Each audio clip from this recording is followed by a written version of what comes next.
And welcome to the Under the Bus podcast. I'm your host, Merge. I'm here with Clayton. What's up, Clayton? And we're here with special guest at Coles Wicker of the Step In draft extraordinaire type of guy. We're glad to have him on. And it's been, how long has it been since you had you on last? That was before the draft, right? Last year's draft. I think it was right before the draft last year is the last time. Yeah, that was when we had we had fears about Fox and stuff like that. And all before the D'Angelo trade too, so that was like right before it happened. So we're glad to have you on today. What's going on? Cool. No, just same old stuff. Watched some NBA tonight. Got the college night off. I watched Bridges in the morning. So yeah, it's just happy to watch the NBA again. Happy to be on here. Right. Okay, so let's start with the Lakers young guys. So let's start with the biggest talking point when it comes to Lakers young guys. Lonzo Ball, he's been really bad in some places this year, but he's done some stuff for me and Clayton that we didn't really think was going to translate into NBA like his defense and stuff like that. So what have you seen from Lonzo so far this year, Cole?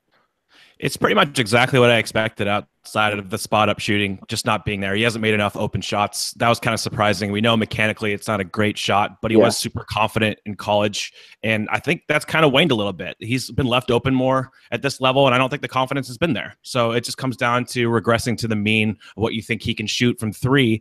Other than that, I mean, he had stark weaknesses coming out. We talked about his handling issues in tight spaces. Like, he's been asked to do a lot of pick and roll, especially to start the year. That's not his game. That wasn't his game at UCLA. So all that stuff's not really that surprising. He's a great team defender off ball. Like, I thought that Luke did a really good job moving him off the point of attack where you have those quickness issues. And he was just the weak side defender who that's where he thrives, is making rotations, knowing like how to rotate off guys, weak side shot blocking, rebounding, all that stuff. So I think pretty much to form. Right. I think the thing that, like I said, was the most impressive to me has been his defense. The shot shooting is obviously not there. It's weird that it's pretty much the exact opposite of what I thought was going to happen. I thought he was just going to light it up on offense and then just be absolutely terrible on defense, or at least make the offense better. But he's been, for some reason, it's sort of regressed. I mean, having less shooters obviously doesn't help. Having no D'Angelo Russell or Lou Williams or Nick Young, there were a lot of their 3-pointers last year, so. Taking them off the team and having your best shooter probably be Kyle Kuzma at this point isn't the best way to set up a team. So he's obviously struggling in that aspect, but he, like you said, the spot up shooting has been the biggest surprise, not being, good, because he was the numbers were absurdly good in college in those, in that event. So it's been really just odd that way. Clayton, what do you think so far with Lonzo? Pretty much what you said. Surprised the offense, at least the shooting hasn't been good. But the defense has been a huge surprise, which is good. As Cole said, off the ball, he works a lot better. I want to see him come off of screens on offense a lot more. They've been doing that some more as well. I think Cole even pointed that out on Twitter. Someone pointed out that he's shooting well coming off the screens, even though it's a small sample size. That again might have been Cole. But yeah, I'm not freaking out like a lot of people are. The shooting is bad. Obviously, it's going to have to improve, but I do think it's just going to get there. A lot of it is footwork or just fine tuning that insane motion that he has and getting stronger. He's 20 years old. He's still really thin. He just has to grow up, Right. Yeah. I think an interesting thing is when the Lakers are on the road, Lonzo shoots a lot better from the three. I think he's at somewhere like 37% on the road, which is really weird. I mean, yesterday he had 33 pointers against the Knicks, 3 of 6. So it's a weird thing that he's been really, really bad at home when it comes to that. But yeah, we're definitely not worrying. Do you think, Cole? Do you think that anything specifically do you want to see him improve on when as the season goes on? That's interesting. I mean, outside of shooting, of course, spot ups. Right. I'm not like it'd be nice to see him improve his handle. I think that's his biggest limiting factor in offense. I mean, he doesn't really get to the rim off the dribble, but I'm not really expecting him to. Yeah. I kind of always thought he was more of a two-guard offensively in the half court. How it's pretty predictable, but it's interesting how he hasn't been able to control the pace as much as like Summer League, because he was dominating Summer League play just by exploiting a bunch of teams' weaknesses. Guys don't get back in transition, and teams just aren't going to do that to the same extent in the NBA because they're better coached. But he is changing scheme a little bit. Like teams probably don't crash as hard on the offensive glass in fear that he's going to pick these guys off and transition on these hit-ahead passes. We saw that. We saw a big change to that. Sorry to interrupt. But yeah, we saw that.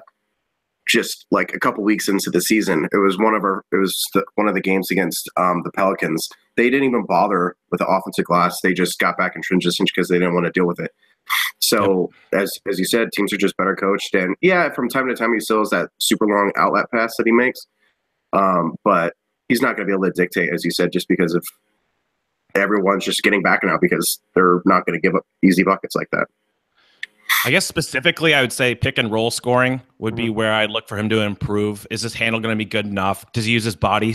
He put a couple guys in jail. He's going to have to use his body. I think he's not like super shifty with the ball and he's going to shake guys out. But any kind of development there as a finisher, especially like floaters, all that craft, if he develops that's pretty huge.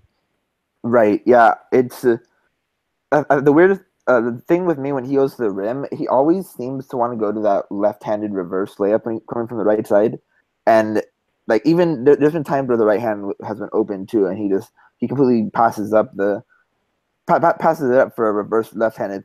So I've seen him getting a little bit better recently at finishing. Maybe that's just him figuring stuff out, but definitely I think finishing is the biggest thing that I'd want to see rest of the season improving. Clayton? Just for improvements. I don't know if the ball handling is going to be something that is going to improve a ton during the season. But if he could, that would probably be, as Cole pointed out, the one that I would really like to see, just because the ball handling transitions into the pick and roll offense. And I really wish that we had another guy, which Ingram has done quite a bit often lately. Being able to take the ball and make Lonzo that two guard. We all said that on that podcast. We all kind of viewed him as a two guard, and I know several people were not very happy with us because he's just painted as a true point guard. He's a true point guard. 7 assists a game. It doesn't matter. He's a true point guard, but he really is just so good off ball, and being able to find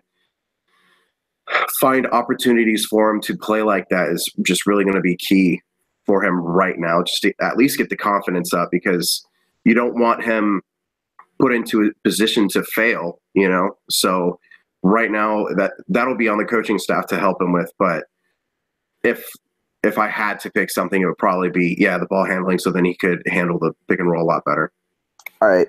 Okay, so moving on to probably the most improved young guy on the team. You can probably argue Julius with this, but Brandon Ingram has made a huge sort of jump from last year, improved about 7 points per game with him. He seems to be using his length a lot better, and he's one of the top finishers at the rim percentage-wise, which is really nice to see compared to last year. The jumper is still a work in progress. He's shown the form, the true correct form sometimes, and he's seemed to make it, but he still needs to just try to get that consistent motion down. So Clayton, we'll start with you. What do you think about Ingram so far this season?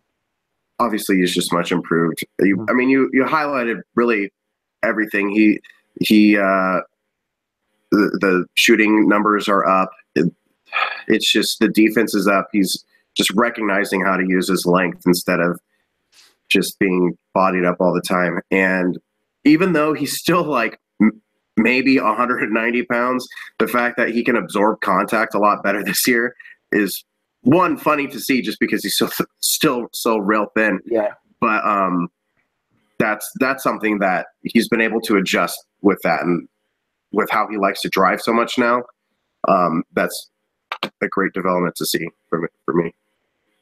What have you seen from Brandon this year, Cole? I think it's mostly just the slashing ability. I mean, I think last year he had like 3.7 drives per game. year he's up over 10. I think he's like 10 and a half. He's increased his field goal percentage around the rim by like 11, 12%. So that's huge for him, because if he's not going to be a high level shooter, he's got to get to the rim at a high rate, and he's at least shown the proclivity to do that. I agree. He's better absorbing contact, still not at the level that I want him at, but that's going to come with more strength acquisition over time. I like how Luke is using him more on ball. I think that he's the one guy on the team that can really get to the rim. And he's not like the most dynamic playmaker, but he's pretty capable. I've always been pretty high on his field level. Like, he makes a couple drop offs. I thought he started the year like a black hole. I was kind of worried he just wasn't passing, and it was like, damn it, he can't afford to be Andrew Wiggins. He's just not that athletic. He's got to win in other ways. I like him more than Wiggins, by the way. But just overall, I think that the slashing has been there. The defensive upside is considerable just with his length. High margin for error because of that. I think intellectually it's coming around for him. And that takes time. Off-ball defense and that chaos creator role with blocking shots, just sticking with two guys on the weak side. So he's done a lot. I think he's definitely been the most impressive for me on that team. A lot of people thought that he was a complete bust after last year because of the numbers. I was never in that camp. I was always high on him. We just redrafted on Sean's pod, and I had him in tier 2 by himself, behind Simmons, obviously, is the tier 1 guy. So I'm still really high on him, and I've definitely liked what I've seen so far. Right. Yeah, it's interesting to finally see him get some more love on like national basketball broadcasts, stuff like that. I remember the last night against the Knicks, they had a decent little highlight on him. So if I see him finally getting recognition, I'm definitely back on. I was a little off to end last season. Not like that I've given up on him or think he's a bust or anything, but after watching him this season, he still has that like superstar potential to me, which is really fun to see. So moving on to probably the most surprising, maybe one of the most surprising rookies in the whole class, Kyle Kuzma. He has been just an instant offense for the Lakers this year. He's really passed up pretty much a lot of people's expectations. I know me and Clayton were really just confused when he was drafted. When he was drafted, I went off on our draft reaction podcast, and I got just because it's live. So then we had quite a few people watching, and then it like spread like wildfire, and people were pissed at me because like of course like I didn't have faith in the front office, which I still don't have great faith in the front office. I have more faith in the scouting team, But yeah, I mean, I've apologized. I don't know how many times. Yeah. Like, just like, I'm sorry. I know it was wrong. Like, he clearly was a lot better than everyone else was saying. But like, I mean, Cole, did you watch Utah a lot last year? Because I mean, I didn't watch it until like he started getting the rumors like, oh yeah, he's moving up boards. And then when he like got locked on the Lakers with Draft Express before they went to ESPN, I was just like, crap, like this is, what are you doing? And then I watched the film and I got even more frustrated because like a lot of his 3-point shots were short, and I was just like, he's supposed to be this knockdown shooter and he's short a lot. Like it didn't, like his floater game was really good. He could finish pretty well. His defense, it's a Utah thing where they don't gamble like at all. Mm-hmm. They just try to force teams to take bad shots. So it's just kind of just a stubborn defense, I guess you could say. But after watching film, I was still like, what am I missing? Why was he taken so high? And then Summer League came around and I was like, yeah, that's what I was missing, because it was a completely different player. He showed, I mean, At Utah, he was able to handle a bit. He wasn't quite .40, but he wasn't like awful with the ball, like, I mean, he wasn't bad. He wasn't great. People were calling like Klay Thompson. I was like, get out of here. But, like it was such a surprise. I still I don't know what I missed. I mean, if I knew what I missed, obviously, like I'd be in a front office, not a special education teacher. Yeah, exactly. Well, Cole, how much has he changed in your eyes from like watching him in Utah just a few months ago. Like, what was your initial reaction with him, and what do you see with him now? Yeah, I didn't see a lot of him at Utah. I only probably caught one full game of his last year, unfortunately. I watched the UCLA game where I came away like Lonzo. I was unimpressed with Kuzma. He really didn't pop at all. Right. I mean, the one motion shot was great, but he didn't really have the support numbers-wise to back it up. I think I underrated his touch a lot. I mean, he's got freaky touch. Like, he's TJ Warren kind of wizard. Yeah. Move. It's like that's a huge part of his game. He really excels at like catch and goes. His first step off of closeouts is really great. He's got that fluidity. I think overall, just at Utah, he was a flash player. Like, he shows you all of these things, but it wasn't consistent. So you didn't know if it was real or not. Like, his decision making, I thought at times was just freaking wild. Like, he'll make some passing attempts that were just like he doesn't understand the game. Yeah. Even though it was fun to watch, but it was like, does he really know what he's doing? So there's a lot of that. And defensively, I didn't give him enough credit switching wise. I mean, he's been better on the perimeter than I expected. I didn't expect him to be anything on the interior as far as physicality and stuff goes. He just didn't have the traits that I looked for there. Shoots the ball. If he's a 40% three-point shooter, if he can attack closeouts in a high capacity. I mean, a lot of Lakers fans were comparing him to Carmelo. That's like couldn't be anything farther from what the reality is. I mean, he thrives in like an off-ball role. He's more Otto Porter. He's more like Otto Porter, TJ Warren. Yeah.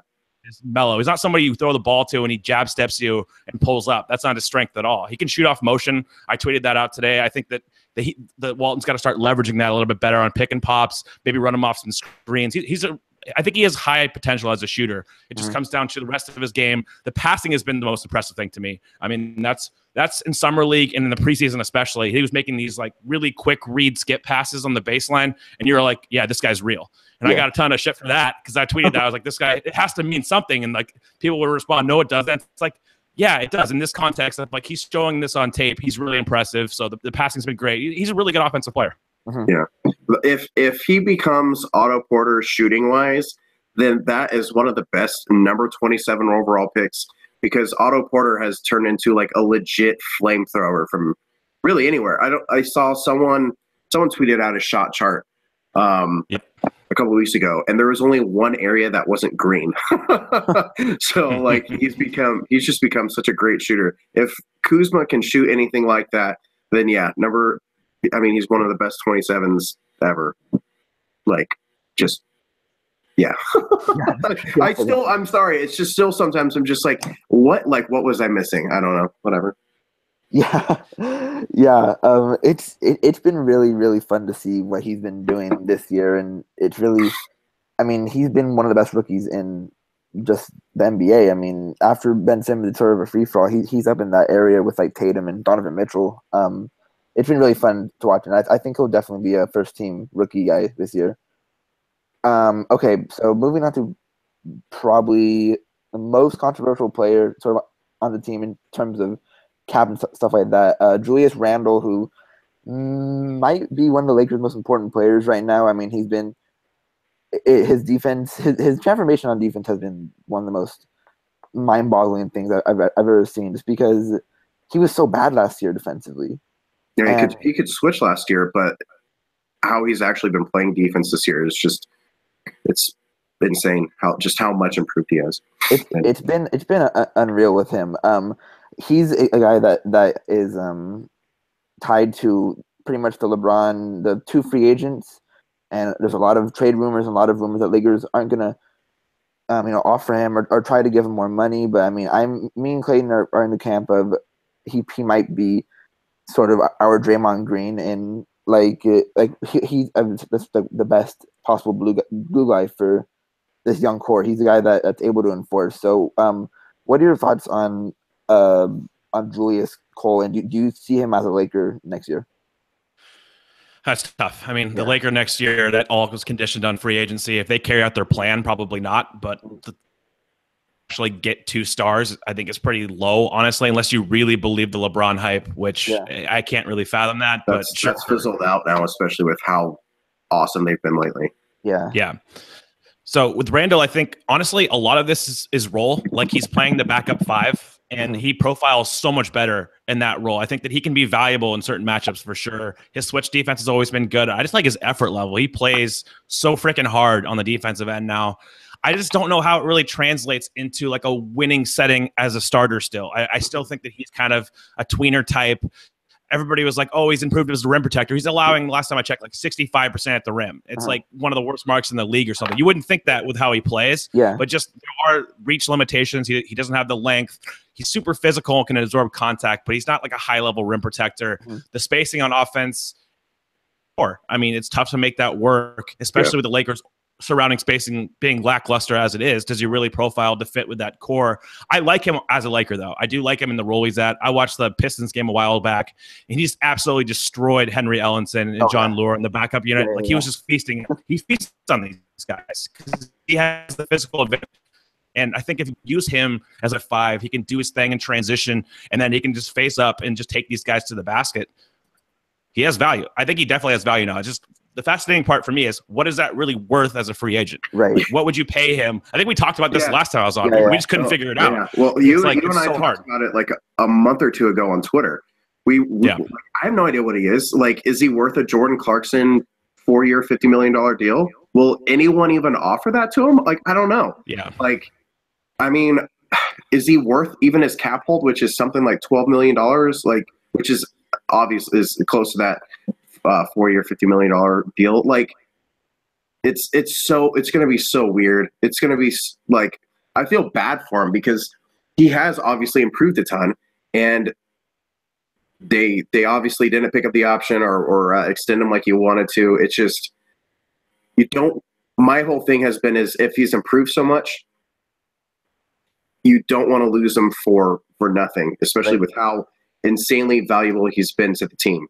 And I mean, I don't know what he's worth in free agency. I have no idea what he's worth in a trade. You know, like, is he worth like a backup wing type guy?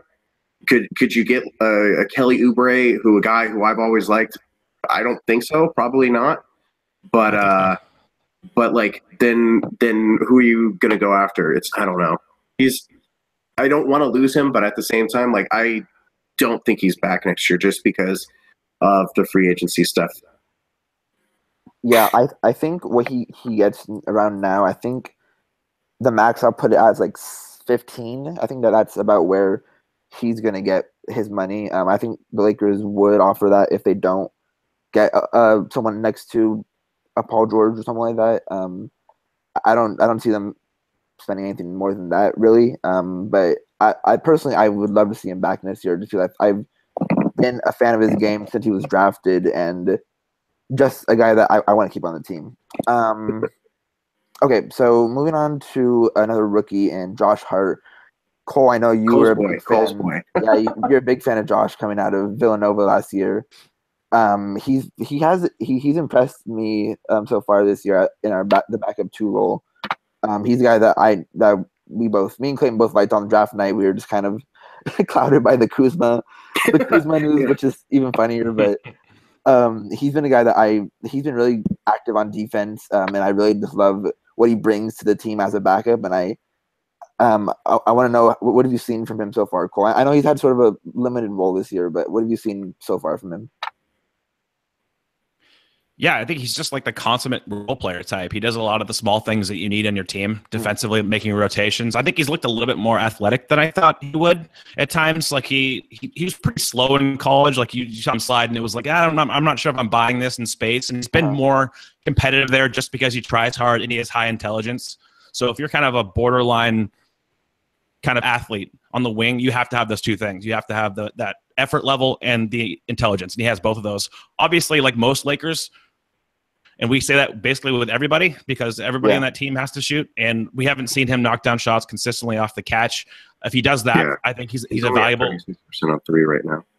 So if he does that, he's a valuable rotation player. If he can shoot, I think that he does enough on both sides. He moves the ball. He had a really nice hit-ahead pass in transition against the Knicks, like immediate reaction, just chucked it up the court, easy basket. Like that kind of stuff is valuable on a good team. And that's always kind of who he profiled as. I had him as a top 20 guy because I felt like he could bring those intangibles to a team. And I think nothing he's done so far has dissuaded me from that.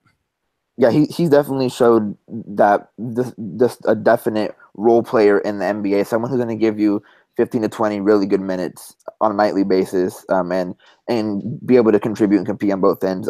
Clayton, what do you think about Josh? Oh, I was really happy with the pick when he was picked. I think it didn't show because of just how still frustrated I was with the guy a few picks ahead. But as Cole said, the question is if he's going to be able to shoot. He's shooting 36% from three, which is way up from where it was before. That said, it's only on 1.2 attempts per game because he's only playing about 14 minutes a game. I'd like him to actually take more shots, just because I do think he will be a good shooter. I think the real question that I have, and I want to hear what Cole has to say of this. Say like the Lakers lose out on free agency. All right, like no one comes, because honestly, that would not surprise me one bit. All right. Do you think Josh Hart could be a starter, or do you think he's more of just like a role player backup guy? I think that he could maybe not be like a great starter, but I think like he could be an average starter at the two. After like listening to you guys on the What's on Draft podcast and everything like that, I liked Hart. I had him. I think I wasn't as high on him as you were. I had him in like the 20 to 25 range. So when we got him at 30, I was very happy. But do you think he can be a starter, or do you think he's more of just like that backup role guy?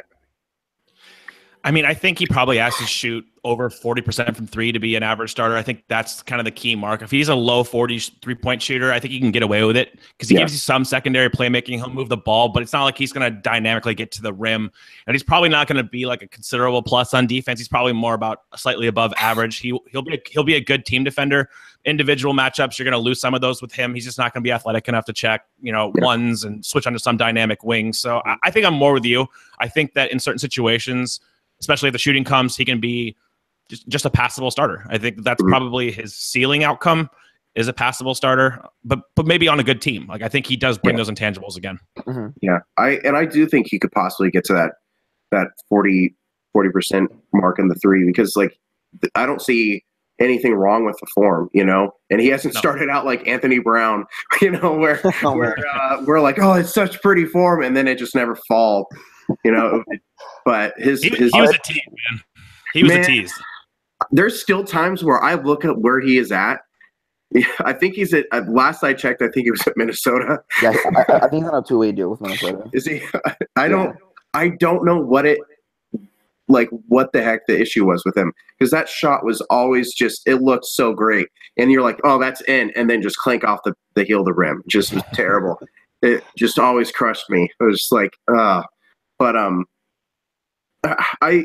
the average low end starter, or I think he could be like an excellent, maybe not like a typical six man, that Lou Williams, Jordan Clarkson, Jamal Crawford type, but like a steady guy who could get you maybe 10 plus points a game, and he's just going to do everything the right way, Right. Yeah. I'm with that. Yeah. Okay, so moving on. Cole, I don't know if how much D-League basketball you watch, or if you watch any. Do you watch any? No, I don't know anything about Thomas Bryant. I know that's where you guys are going. Damn, you stole my whole thing. Me and Clayton love Thomas Bryant, so I find to see. All Lakers fans love Thomas Bryant, dude. That guy's like a freaking star.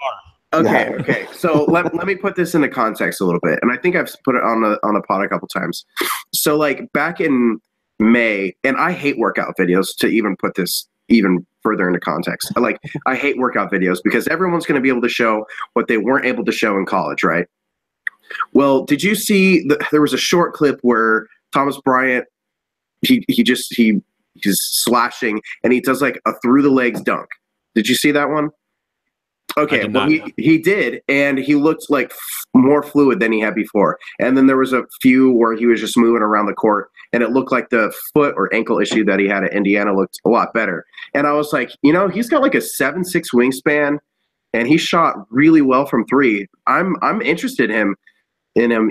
Like if the Lakers were to buy another pick, like in the early 30s or something like that, and I tell this to Merge and Nelson, and they're like, have you watched him at Indiana? He's so slow. He doesn't know what he's doing. And I was just like, I don't know. I don't know what it is. it makes no sense because, like I said, I hate workout videos, but for some reason I was just intrigued. And then when they got him at 42, I was like, I like it. It's an upside pick, and I mean, still he has flaws. Yeah, he does.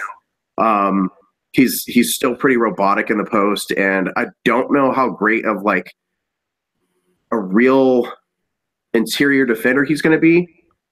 But like, just because he's got a 7'6" wingspan, and I think it's a 9'5" standing reach. Mm-hmm. I think that's just going to be intimidating just because of the size. But yeah, I know. Like a lot of Lakers fans have just turned him into like our next. He's going to be like our Whiteside or something. You know, he was in the G League, and then all of a sudden he blasts onto the stage, and he's just awesome. He's going to be Hassan Whiteside from what everyone says with a 3-point shot. Oh man, that'd be something. That's pretty much what I've heard. So yeah. And I mean, I'm not saying that's what's going to happen. Like I want to make that clear. I don't think that's what's going to happen, but I do think like he could be a good, at least a good off the bench big where, you know, he spreads the floor some.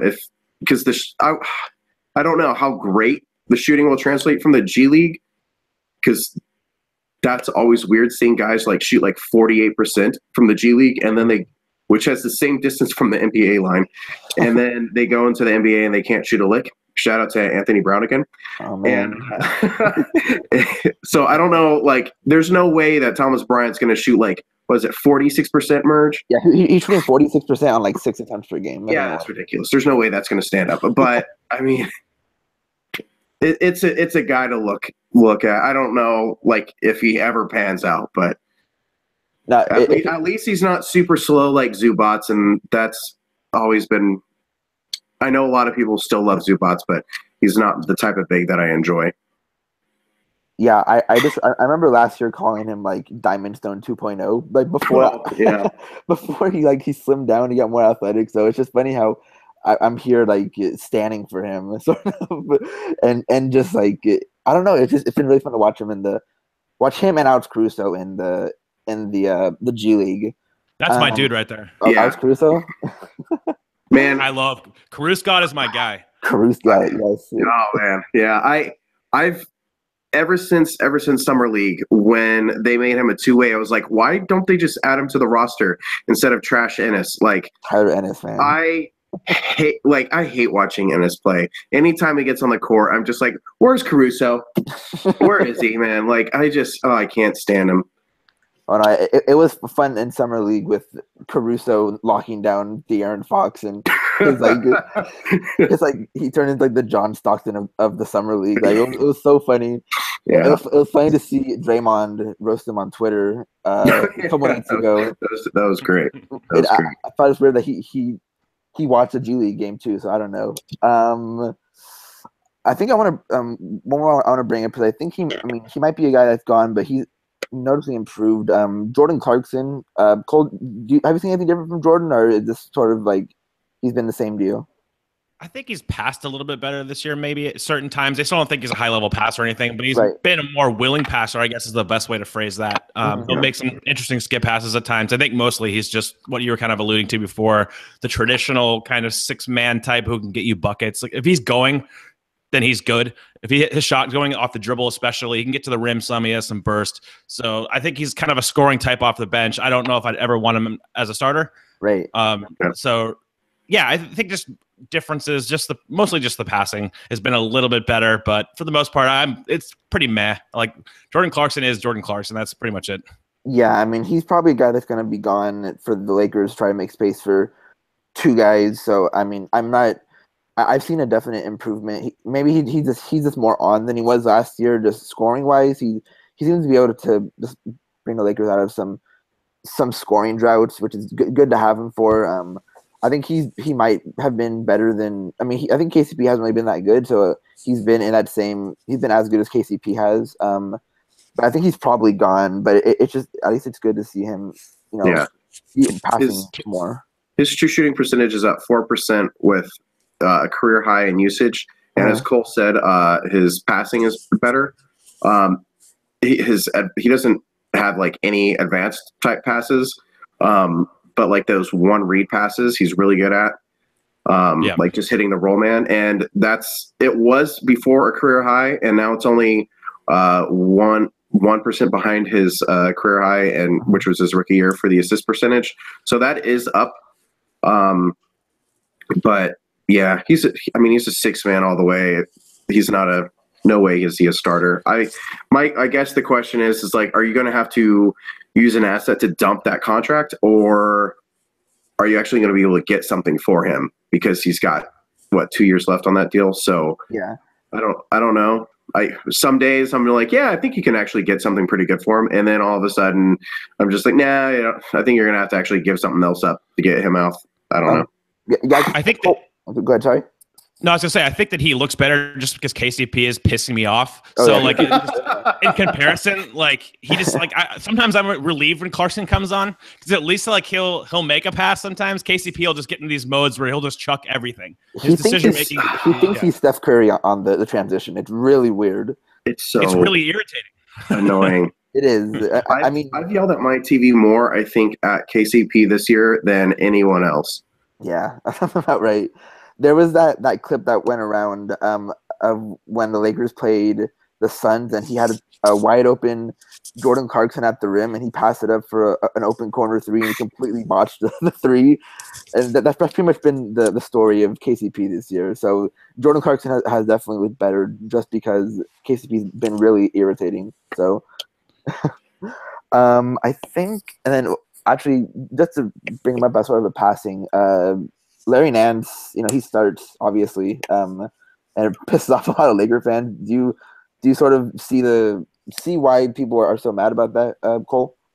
Yeah, because Kuzma's like the cult leader of the Lakers right now. So if you don't play him, then everybody's going to be pissed off.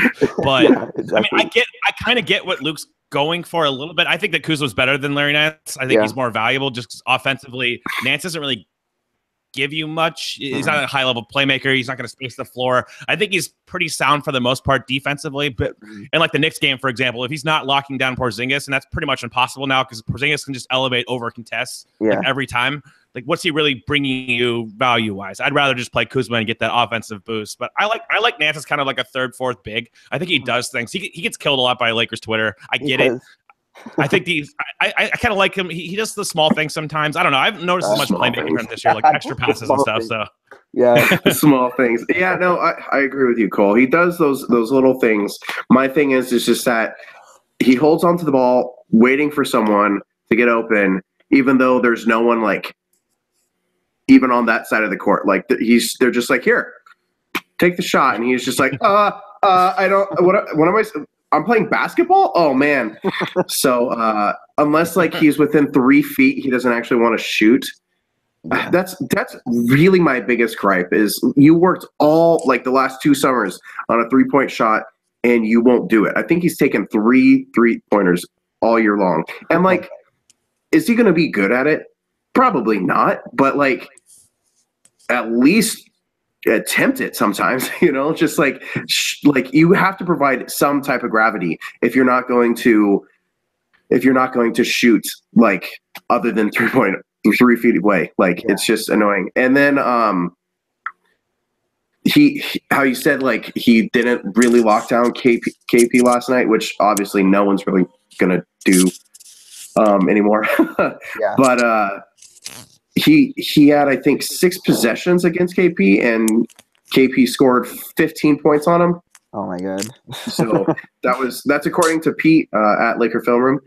But yeah, his switching, which I thought was a good trait of his, seems to like have diminished or regressed some. I don't know. Maybe it's in comparison with Julius. Yeah, maybe it's just because in comparison to Julius. But like, I think his individual defense is usually pretty good. It's the team defense. It's just I've seen too many times this year where he goes to try and help where help isn't necessary. Right. And then his guy's wide open for a 3, as in Porzingis was, I think, twice last night. The same thing. Like, hey, let me go help Lonzo with Jarrett Jack. Lonzo doesn't need help with Jarrett Jack. Yeah. So that's my main thing. I have crushed Larry the last 2 years just because like I want him to do more.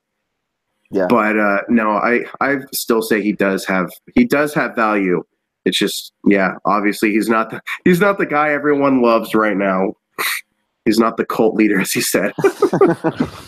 I think that's all fair. I haven't watched him honestly too closely this year. He's kind of like the last guy that pops when you watch Lakers games. I've only seen probably 5 in like the last month and a half or so, and he's not really that noticeable. I mean, he's been injured too, right? So yeah, he was injured. Yeah, he had a fractured wrist or something like that. I forgot. If he's not like switching at a high level and providing like plus team defense, then I'm more out on him than previously, like 5 minutes ago. Yeah, I think like I'm not. I think we've all said this. We're not like down on Larry. It's just I think Julius and Kuzma have popped a lot more. Oh yeah, they just look a lot better than what Larry has been doing. For sure. Yeah. Okay, so let's switch over to draft. First off, let's just start with who are your top 5 guys right now, Cole? It's pretty much the same consensus-wise, but I have Jaren Jackson above Marvin Bagley, which is not consensus. So that's kind of But I have my tier system. Right now I have Luka Doncic in his own tier at the top. Then I have Michael Porter, number 2, DeAndre Ayton, 3, Jaren Jackson, 4, Mo Bamba, 5, and then Marvin Bagley, 6. Those 5 in tier 2. Right. Okay. So the Bagley has probably been the most interesting of those so far, just because he's been killing it. He's been killing it just in general for Duke. I think he's their leading scorer right now. So, and I know that there's a lot of people on draft Twitter who seem to be more down on him, and I've seen a lot of just like random Bleacher Report articles that say, "Oh, he's going to take over Doncic." What have you seen from Bagley so far this year, compared to like what everyone else seems to see from him? Well, I think, first of all, he's been ultra productive, right? Yeah. As far as scoring and rebounding. He's kind of like a rich man's John Collins in the draft last year, where some people look at production as the most important indicator for the draft. Some people look at role projection, and the role projection stuff is where he is tacked down a lot by, especially guys like me. You look at where he's ideally utilized, probably is an Amari Stoudemire type 5 on offense. I think that he's a great finisher. Like that's where you want him in like the pick and roll dive kind of catching lobs, if he can do that. He's a little more fluid as a ball handler than Amari, but they're pretty comparable there. I don't think he's really a 4. He doesn't give you any he usually loses the ball in face-up situations. He's not very good wider spaces. I think like even Miles Bridges handler than Bagley is, and he's definitely a 4. So that's kind of like the delineation I use a lot. Yeah. It just depends on how you value production. What he's doing is like it's going to equate to like a high PER, right? Because I mean, he's just producing. That's highly valued. But as far as contributing to winning basketball, is he going to do that? Is he going to play defense? Because he's been horrendous defensively this year. Like, he doesn't protect the rim. He lacks the reach. He lacks the size from a standstill. And on the perimeter, he's been a lot worse than people think. He's just not a very technically sound defender at this point. I think that's probably going to improve because he has the movement skills. But if he's not defending on the perimeter at a high level, like what is he really giving you defensively? And even if he does, if he's not providing any kind of weak side rim protection, what value are you getting from playing him at the 4? I think there's definitely more issues than consensus. He was compared to Anthony Davis coming in. That's ridiculous. Yeah. Like he doesn't have the length. He doesn't have the fluidity. Like he doesn't even have the ball handling. Like Davis is a former point guard. Yeah. Yeah. So there's a lot of things that are working like narrative based things coming in. The hype stuff was really considerable with him, and I don't think enough people have just actually watched the film and be like, okay, he's a super athlete. He's a great leaper. He's coordinated. Really adding to your team, is he going to add enough offensively to amount to what he's going to detract from you defensively? Right. Defensively, are you more scared of him or Ayton? Him. Ayton has a higher margin for error with his size, his movement skills. He's better in space defensively than Bagley is. He's better at sliding and containing. His rim protection awareness is pretty poor, obviously. Right. But all he has to do really is put his hands up, his arms up, and he's already better than Bagley there. So that's that's what it is. Yeah, Ayton is a guy that is like super hit or miss for me when it seems like I feel like he can be a bust in the NBA, but or he can be the best player in this draft. Like his potential is the highest to me in this draft. Clayton, do you have any thoughts on Bagley, by the way? Bagley? No. I mean, Cole pretty much said everything that I feel about Bagley. Okay. I like when he first said that he was going to go to Duke. I was like, oh, that's interesting. People are saying that he's the number one overall guy. So like, let me look into it. And then I just kind of I had him at like 3 behind Doncic and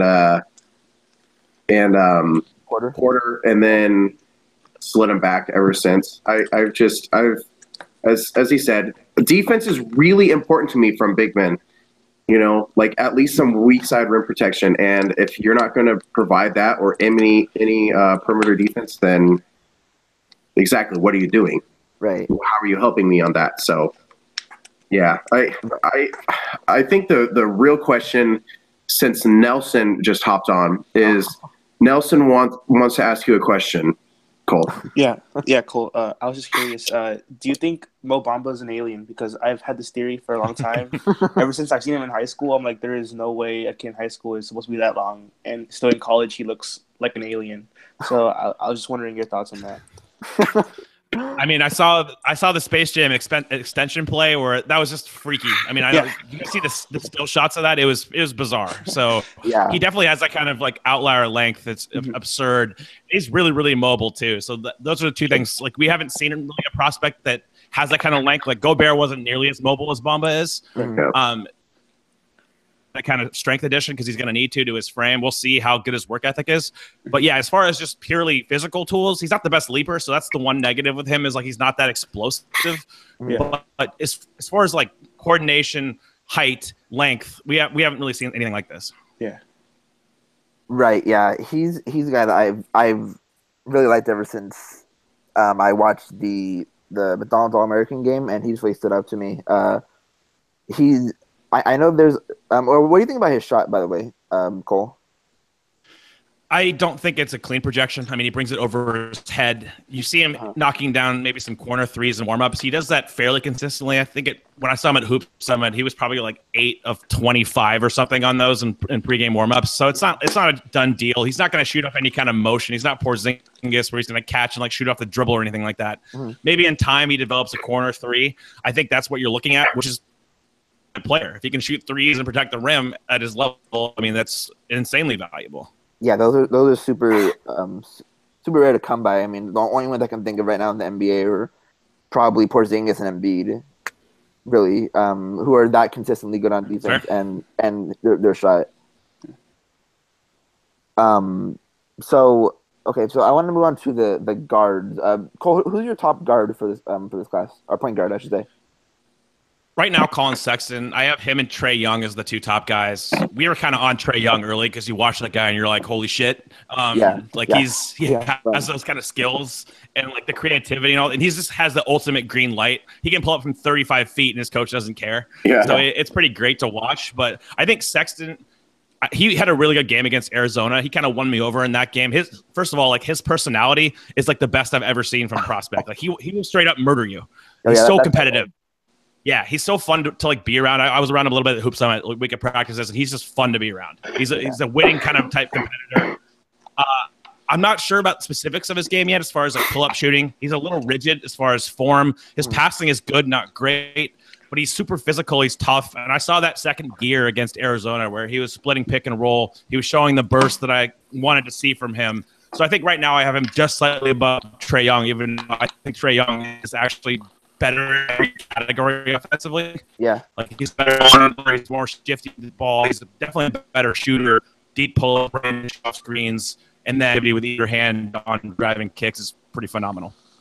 Yeah, he's been a guy that's completely just shot up boards the past 2 weeks. I mean, there was his he's had like multiple 30+ point games, and he's pulling up from super deep and just fun basketball. And he's a kind of like a walking highlight reel on offense. He's incredible.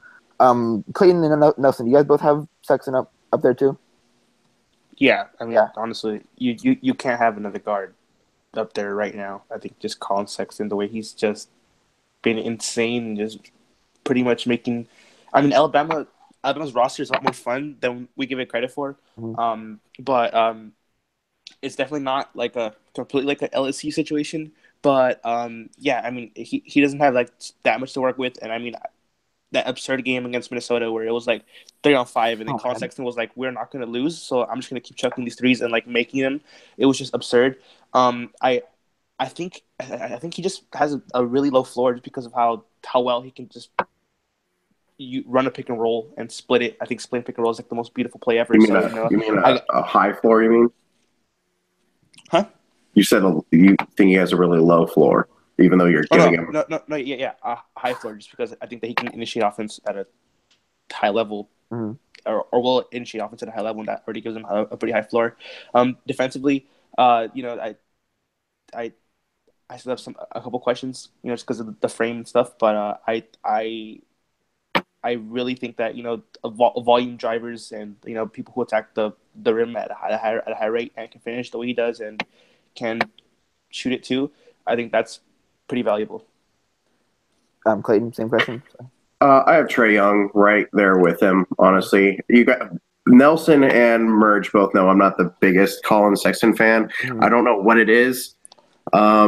People think he's an amazing athlete. I think he's a good athlete, obviously, but I don't think he's like an elite athlete like a lot of people say. Thanks, Cole. But like, I'm with you. Yeah, like, I don't know. It really is kind of funny to me. I remember during the summer, everyone after the draft, everyone automatically looks to 2018, and everyone was talking about him. And watching a little bit of him, I was just like, this is a guy that normally people on draft Twitter just love to hate. Like, he's a good shooter. He's not great. He loves to attack, but like, I don't know how efficient he is. And because he doesn't have an outlier frame or length or anything like that, he's only 6'2" with a 6'6" wingspan. So he's not a, oversized point guard. I don't know. I mean, right now I do have him like tied for one. I do think Trae Young could get up there. Maybe that's just because I've never really liked Colin Sexton, but and I'm totally fine being wrong on him. It's just, I don't know what it is. The game against Minnesota was a ton of fun, and I was like, okay, yeah, I'm probably being too hard on him. When you get within, I think it was 3 points, and you're playing 3 guys against 5, you're showing that you're legit. My question is how is he going to be in the NBA? Because I think in college he's just going to be able to out-athlete or outperform anyone really in front of him. But when it comes to the NBA, everyone was that guy in college, So, yeah, I have him. I have him one tied with Trae Young. Trae Young, I still have not seen a ton of. I'm sure nowhere remotely as close to as Cole. But just watching, like you said, being able to pull up from 35 feet is just absolutely ridiculous. And whenever he pulls up, and like, even if he misses in some of those highlights, I'm just like, yeah, I thought that was going in. So with how important shooting is, especially today, he's skyrocketing up draft boards for a reason. So. Yeah. Add a couple notes on both guys really quick. I agree with the athleticism with Sexton for sure. I think that the burst is there. I think that's fine if you project that in the NBA space. The explosion off 1 foot isn't freaky. Like, I don't think he's Dennis Smith off of 1 foot. And when you compare him to Trae Young, like, you just have that shot diversity. It's not just off pull-ups. Like, I think that's where a lot of people fixate their energy, because that's his kind of hallmark skill for Young, is like those deep pull-ups. But watch him like transition from his handle to his closer in, like in isolation situations. I haven't seen anything like that. It's so quick. He can like crush you up and then immediately rise up. I just haven't seen that kind of transition. And then off ball, like if you're going to utilize and leverage his shooting, like, he doesn't miss open shots. I think he's like 6 for 9 on open threes this year. He just never gets them. But like, every time he does, you think it's going in. And like, he can already run off screens. I think you're doing off screens from 3. Like, he'll just sprint to the corner and he'll immediately rise up. So I think there's a lot more shot diversity in his game that he doesn't get, necessarily because he does get so much attention for the pull-up shot. But this is someone who elite shooter. I just wrote an article about this for the Stepien, and basically it was just looking at putting his start in perspective, and he's like a better shooter right now than Stephen Curry was in like his peak in college. I'm not saying that'll hold up. Right. Yeah. It's like freaky to the level what he's been so far, and like it pops on film. It's not like it's fake when you watch him play. It's like it looks real. Like I think Sexton's shooting looks a little dicey to me still, just mechanically and all that stuff. Like Trae Young, you watch him shoot, you're like, yep. Yeah. I was with you saying that he was better than Steph in college. We don't know if it holds up or whatnot. I was actually going to say last year, a guy that you were a lot higher on than I was Malik Monk. I was going to ask if you thought he was a better shooter than him. I didn't realize how high his shooting percentage was this year. Then, so I would assume then that you're projecting him to be better than Malik, right? So at this juncture, I was really high on Malik shooting, and it hasn't translated right out of the gate. I think that Young has a little bit more diversity, even though like Monk was so good coming off screens as well. That's really, really tough because Monk does shoot better over contests. Like especially on pull-ups, like he can shoot with guys like limbs right in his face. Like I've never seen a guy his size do before. Young has that kind of low release point, and he shoots more out than up. So if you really crowd him, he probably can't get it off against like the elite caliber athletes in the NBA unless he raises his set point. So that's a really, really interesting question. I think just with the start that Trae Young has had and like the shot difficulty is like he's creating all of his own offense. Like numbers, like his 2-point jumpers, he doesn't have a single assisted make there. It's all unassisted. It's unreal. And he's over a 30 usage this year. Yeah, and in conjunction has a 65 true shooting percentage. Like that's absurd, dude. And like he's an elite foul shooter. Like I think he's up at like around 87% from the line on like 9 or 10 attempts a game. So that elite free throw percentage mark just again reinforces the fact that he could be an elite shooter. Yeah. Do you have any other point guards close to Young and Sexton? Because it seems like it's a very there isn't a lot of depth in the point guard class. Yeah, I mean, I think Doncic is he's an initiator. He's not really a point guard because he's not going to guard opposing ones, but he's obviously number one for me. I think that his playmaking and his pick and roll play is like elite. I think he's one of the 3 best shooters in the class. But behind him, I know you probably weren't alluding to him. It's tough. You know, guys like D'Anthony Melton who are really more like secondary handlers. He hasn't played yet because of this whole investigation BS. He'd probably be the next guy on the list. But he's more of like a George Hill maybe type point guard. So kind of on the precipice of being a wing in your offense. Sometimes not a full-time guy. This is kind of a shallow class as far as those guys go. Javon Carter's again second round. He's a nice sleeper who I think can be a legitimate NBA player. I think Lakers Twitter starting to catch on to him now. Oh yeah, Ben Rosales.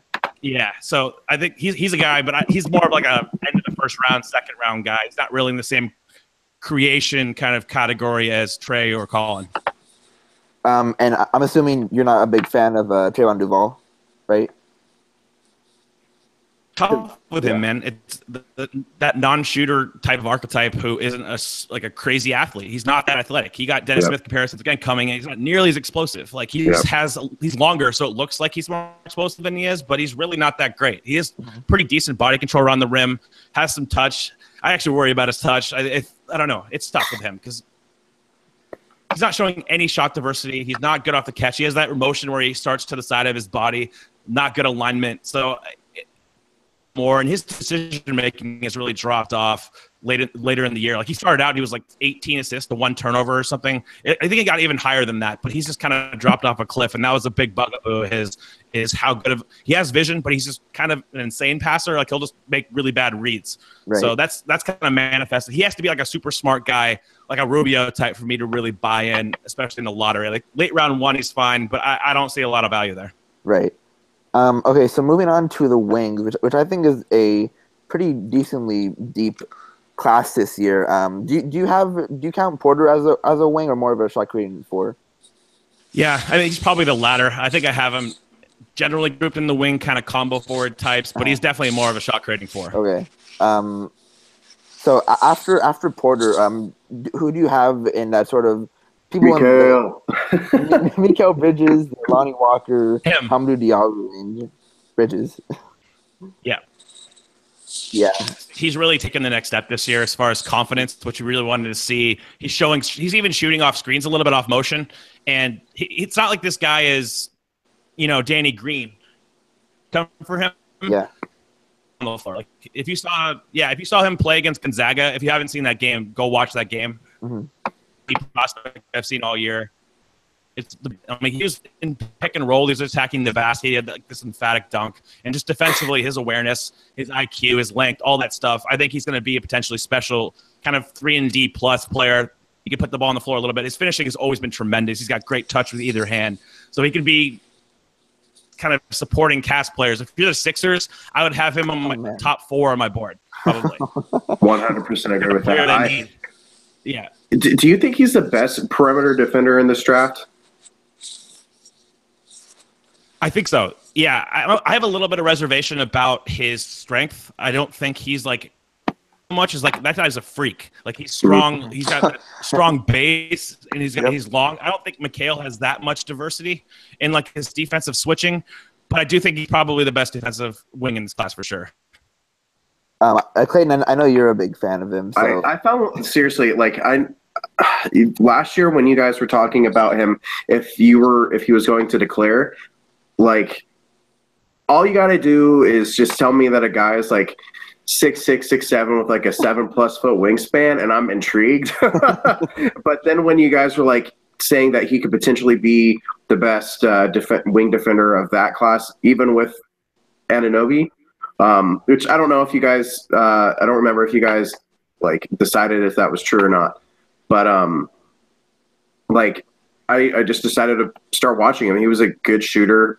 His usage was really low, so I know like a lot of people were worried about that. But I just, as you said, he's taken off, and I love him. I kind of selfishly wanted him to kind of like not have a great year, and then like slide to LA, and then we could pick him up. But he's in my top 10. I think on the Stepien, I think you have him at like 7 or 8. And yeah, I would not be surprised if he goes that high either. Like I just, as you said, 3-and-D plus, just the value that he could provide is just insane. And I love that guy. I just absolutely love him. Yeah. He's a guy that I really like too. I mean, I remember Clayton bringing him up last year. I remember listening to Cole, you guys talk about him. I mean, I'm kind of the same way with Clayton. If you're a wing that's over 6'6", 6'7", you have a long wingspan, and you're a pretty good athlete, I'm intrigued instantly. And then add the 3-point shot and the really sound defense. It's just something that you would want like on any really good team. Someone with the same archetype as him. Nelson, I don't know what you're feeling on Mikal. Do you have him higher than those other Lonnie Walker guys? Yeah, I mean, I definitely think. Mikal belongs in the top 10. I put him at 10 or 9, just because I want to see a little bit more from him, just creating on offense. I know that 3-and-D is insanely valuable, so that's why I can't not leave him out of the top 10. But me personally, I like my wings to continue to evolve as creators, because Rocco, when he first entered the league, like you didn't want him playing the ball on the floor at all, and now he's developed into a guy where he can attack closeouts, and he'll make you pay if you close out too hard on him. Yeah. And Mikal seems to be pretty well adept to do that like right now, but I feel like if he takes a few more strides, then I'll push him more up. But for a team that needs a 3-and-D wing and they're like already pretty good, just take maybe Mikal and run, because he would be awesome for any team. I just I might want to take a slightly more risk on a Robert Williams, just because I still love Robert Williams. But apart from that, I don't really see another guy like in that range that has like such a high floor.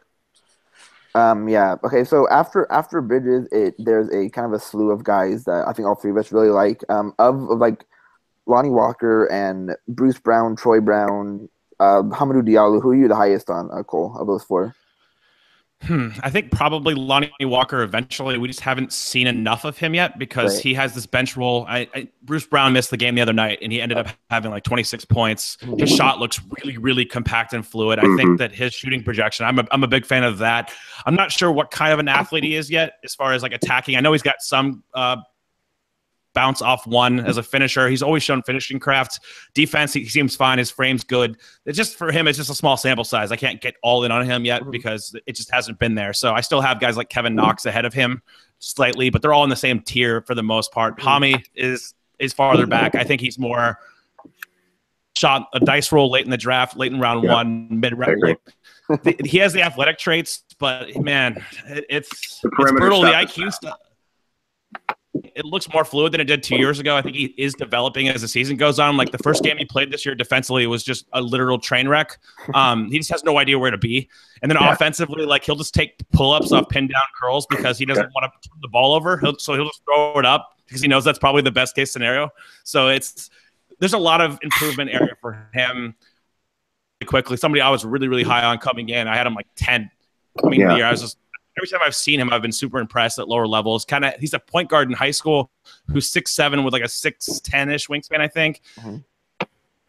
I just think that, the shooting, I think, is more real than the numbers indicate. He's got a really high free throw percentage mark in his mechanics. He gets that kind of hip turn for more power, gets good alignment.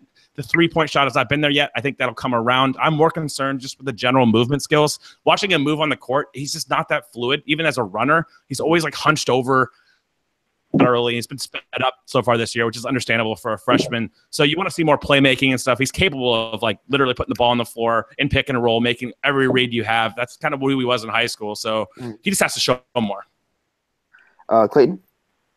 Yeah, I have no idea where I am on Brown. Like, that's the guy I have no idea on yet. Lonnie Walker, I love. Bruce Brown, I love. Of course, that's because of like just selfish reasons for my love for the U. But I think the guy that gets looked over a lot, not necessarily just NBA Twitter or like draft Twitter, is Brown.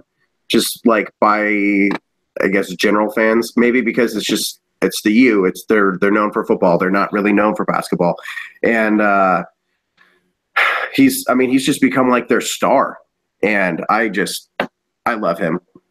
He's a good athlete. What do you think? Like a secondary ball handler when he gets to the NBA? Like, he's not going to be a point guard, but in college he runs it a lot because that's just best for them, Where do you think he's a lottery guy, or do you think just outside? I have him right now at 15. He's kind of the last of the tier 3 guys, or maybe tier 2 guys. I can't remember how I structured it. Tier 3 guys. So I'm with you. I think he's got a lot of positive traits. I like the playmaking he's shown. He's actually got a pretty advanced repertoire of reads. Like he's good. He's really excels in pick and roll, hitting the dive man. I think he can read the floor. The only problem is, like you noted, he is a secondary ball handler because he doesn't have a pull-up game at all. And I think it's like he just can't shoot threes off the dribble or in the mid-range. And finishing is okay. I think he's a pretty good athlete. When he can explode off 2, I think he's really explosive. When he can load up off 1, I don't think he profiles that well to a lead guard role. He's actually a pretty decent shooter on catch and shoots. I think last year he was like around 38% in those areas. His mechanics aren't great, but they're not like bad. I don't look at his mechanics as like broken. And defensively, I love him. He's so competitive. He's so strong. Really, really like him at the point of attack defensively at the next level. Someone who can switch and is like ultra physical. So I'm a fan. I have him in that 3rd tier, kind of generally clumped with the rest of the wings. I think he deserves mention in the lottery for sure. Nelson, what are your thoughts on the other wing prospects after Bridges and Porter? Obviously, I know that you guys were the high ones on Diallo, but I think there's something there. Once he figures out how to play basketball, I think if that happens, yes.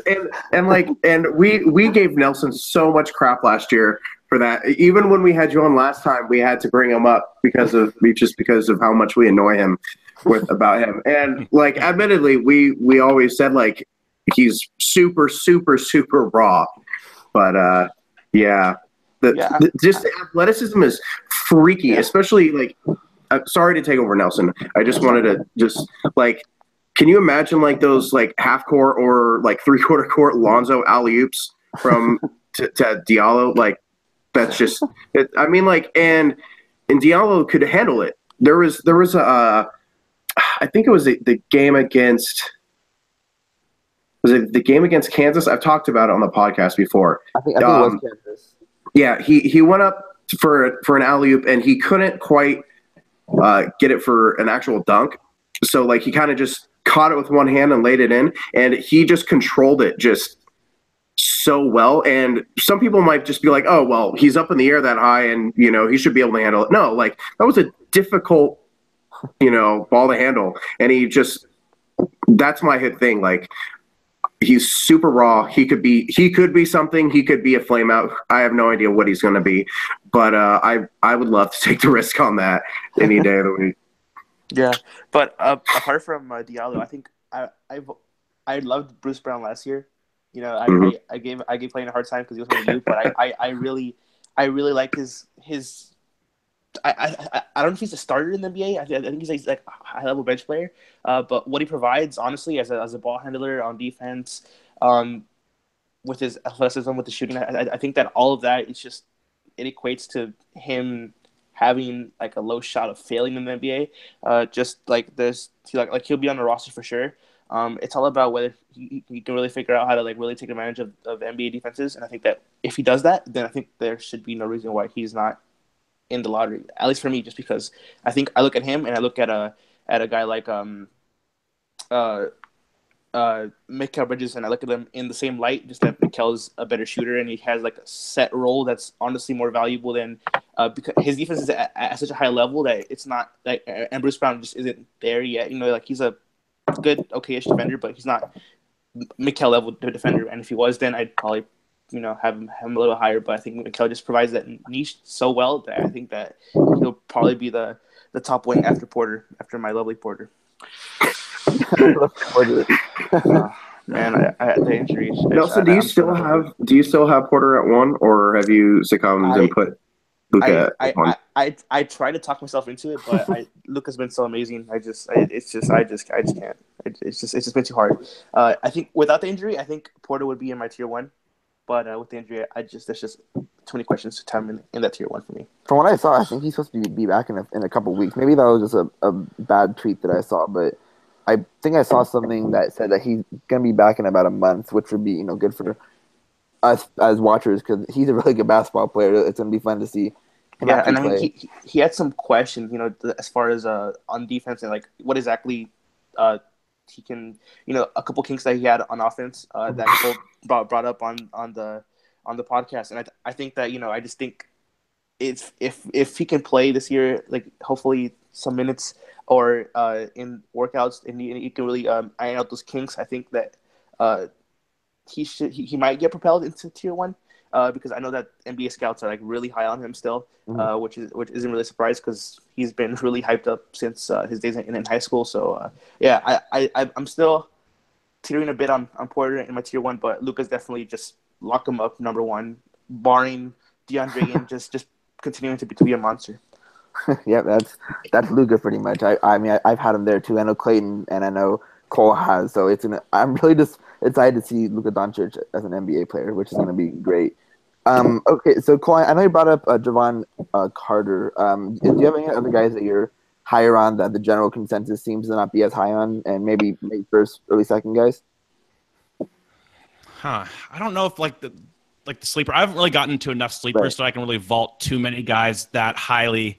I definitely love D'Anthony Melton. Yeah. I'm definitely higher on him than consensus, but we haven't gotten to see him play. He's just really, really smart. Yeah, I think he's podcast with once a week. He brought up like as a comparison, not a direct comparison, but just kind of like value on a team like Marcus Smart, just kind of filling the roles, doing all the little things. He's not as big. He's not going to be as diverse defensively, but he's a guy I really like. Shake Milton's another one of those kind of 3-and-D point guards. Great name. Like he's a has a great name, high level shooter.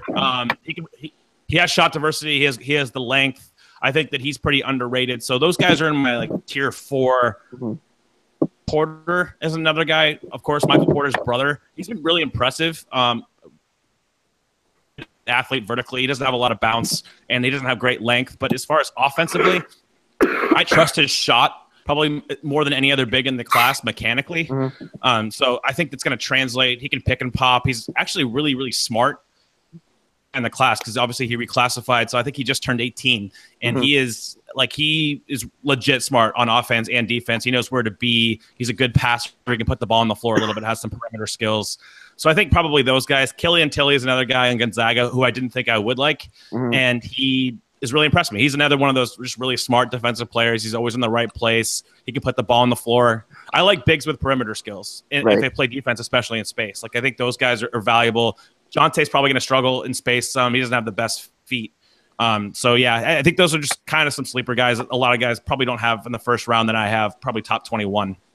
I know there's a lot of guys that overlook. Well, this person, I know Clayton loves him, but I'm you're high on Mitchell Robinson, correct? Yeah, I think he's one of the better dice rolls. I mean, we just don't know that much about him, right? I mean, he just dominated so much at lower levels because of his physical tools, but I think he's probably the best leaper of the bigs in this class. Like, he's really dynamic off the floor as a lob catcher at a really high level in high school. It's just how good are his instincts. We don't really have those answers because nobody can tell that shit in AAU basketball. So, yeah. Clayton, I know you love Mitchell. I do, for exactly the reasons why Cole said. He's potentially a really good rim protector. We have no idea because no one can judge some of that stuff off of like AAU. But that, and then like a rim rolling big, those are my favorite types of bigs. Like obviously guys that can shoot are awesome, but like there's a reason why I've stand for Nerlens Noel for like the last 3 years. They're just, I don't know what it is. It is an obsession. It's sick, and I know I need to go to like Nerlens Anonymous. But yeah, Mitchell's a guy that I really liked when he decided not to go to Western Kentucky. I was kind of like, I think everyone was shocked by that. It was so weird. First off, that he was going to go to Western Kentucky was odd because he was a high recruit, wasn't he, Cole? Oh yeah, he really high recruit. It kind of shocked everybody. That whole process, him selecting that school and then him not selecting that school and then doing it again and not, that whole thing was kind of a cluster. Yeah. So like, I think his ceiling's really high, but I wonder if he slides really badly because of just everyone's just going to be so concerned about that. I mean, I would probably still roll the dice on him like after the lottery. Probably more that 17 to 20 range. But then again, like that would be a risk that I'm sure some wouldn't want to take. But yeah, that's a guy that I've been looking at. Your buddy over at the Stepien, Mike. I do not want to butcher his last name. Grebanov. Okay, I've been calling him Grabanov or something like that. Okay, so I know that he was really high on him. I don't know if he still is. He has him on your site at 12 now, so he's still pretty high on him. So I feel kind of like redeemed that you guys are all pretty high on him. But yeah, I have no idea what he is. Like, I don't know if that shot, it didn't look great on those highlights. If that's real, yeah. I would guess not. But I mean, like, Lonzo's shot was ugly and it went in last year. I don't know. So, yeah. Nelson, is there anyone you have in the sort of sleeper range that you like? I don't know if this is so much a sleeper but I don't think people are really talking that much about Wendell Carter.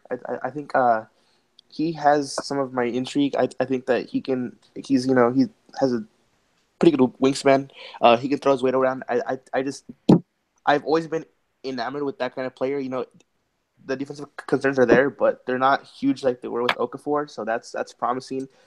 He knows what defense is. Like, he can spell it out, and that's more than Okafor can do. So that's promising. But yeah, I just really impressed, and I really want to hear Cole talk about him because I know that Cole's been one of the higher guys, which I didn't really expect that. But Cole.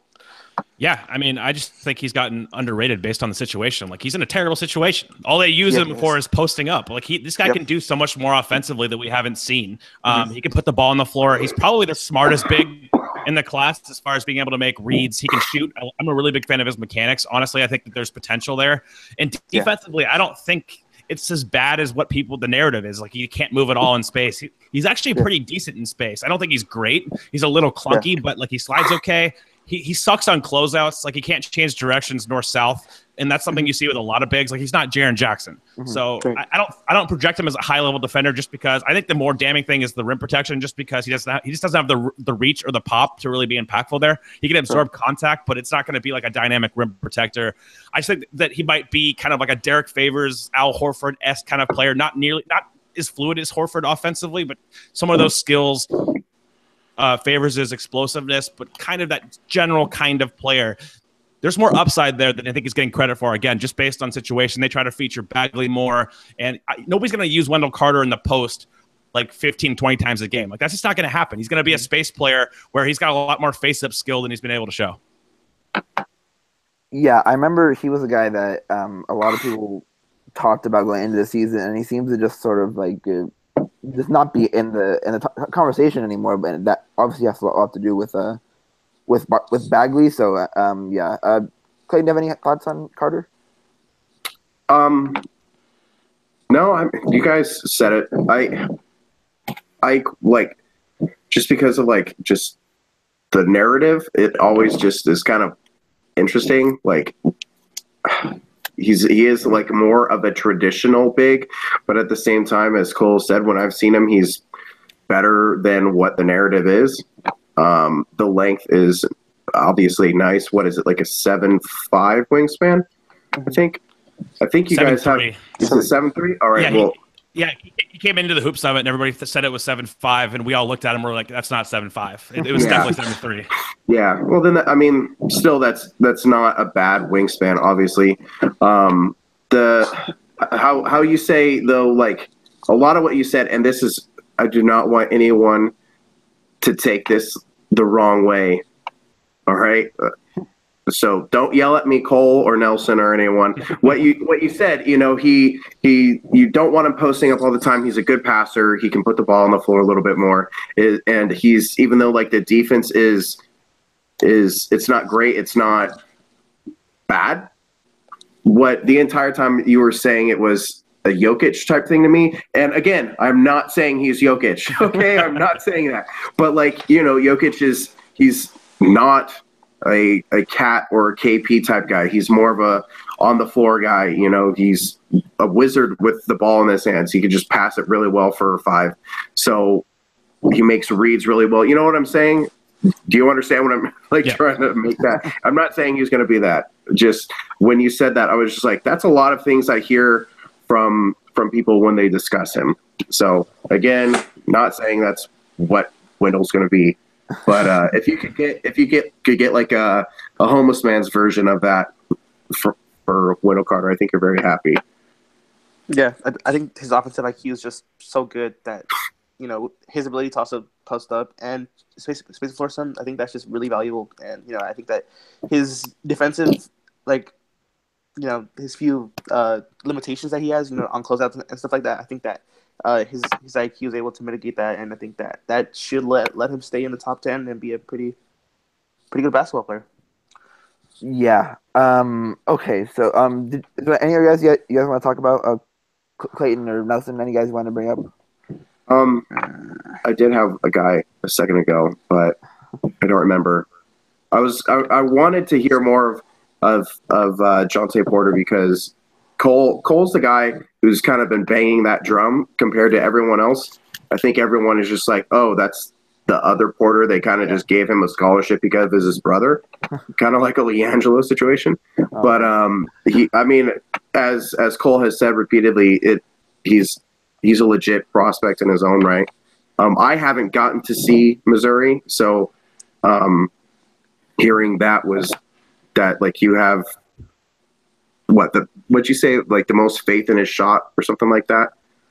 That was interesting. He's not a real like leaper or anything, right? He's more of just a ground based guy, right? Yeah, he's definitely a ground-bound guy. He relies on skill and smarts. Kind of like he's not even as explosive as Wendell Carter, who can still explode off too. Like he's actually pretty powerful there. He's not. Yeah, he's not quick off the floor. He relies on smarts. He was actually a Mike Gribanoff guy. He had him top 20 coming into the year. He's also had Trae Young top 15. So like big on Mike, and I rely on him a lot for the lower level stuff because he watches a ton of AAU, and I just can't do it. I don't hate myself that much. My only thing with Mike is that he has Lonnie Walker so low. It's weird. Yeah, I don't. That's the one weird one. Yeah, I don't understand, and because like I think I started following Mike during the summer, and when I saw that he has Lonnie so low, and I guess I don't get it because I haven't seen anyone else as low on him as Mike has him. Which I'm not gonna try and change anyone's mind, but I would like to see like what his reasoning is, because I think over at your site he has him at like 51, which is I didn't know incredible. That.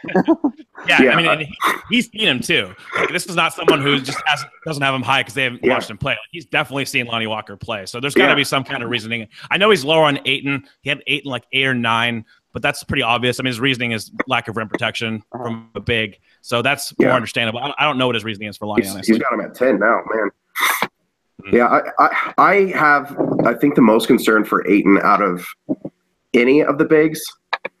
Like you guys said earlier, he might have the highest ceiling, but his floor is just really low.